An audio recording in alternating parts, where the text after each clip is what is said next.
T'as 2 minutes, je t'explique. À partir du 1er octobre 2025, tu ne seras plus obligé de prouver tes connaissances en gestion de base en Wallonie pour devenir indépendant. Ça veut dire, et qu'est-ce que ça implique? Ça veut dire que tu pourras te lancer en tant qu'indépendante sans posséder un diplôme ou alors devoir passer par le jury central. C'est une très bonne nouvelle pour les gens qui hésitaient encore à se lancer et qui étaient limités, je vais dire, principe de prouver ses connaissances en gestion de base.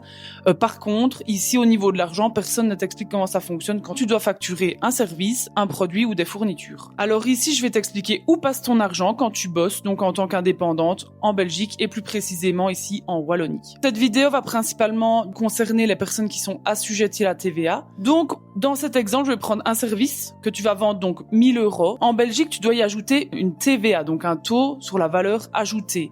Donc ici, c'est généralement 21%. Et le montant TTC que le client ou l'entreprise va payer, il sera donc de 1 000 € plus les 21% et donc ce qui donnera 1 210 € au total. En Belgique, évidemment, on fait pas les choses facilement, donc il existe 3 taux de TVA. On a tout d'abord le taux à 21%, donc ça c'est tout ce qui concerne les services par exemple de communication. On a le deuxième taux donc à 12%, ça c'est ce qui concerne une partie donc de tout ce qui est Horeca, certains produits. Et le troisième taux de TVA qui s'applique c'est celui à 6%, par exemple pour les livres, les soins, le transport, etc. Si on va appliquer le taux standard de 21%. Donc, pour un montant de 1 000 €, ton client paiera 1 210 € TTC. Ces 210 € ici, si tu me suis, ce ne sera pas pour toi.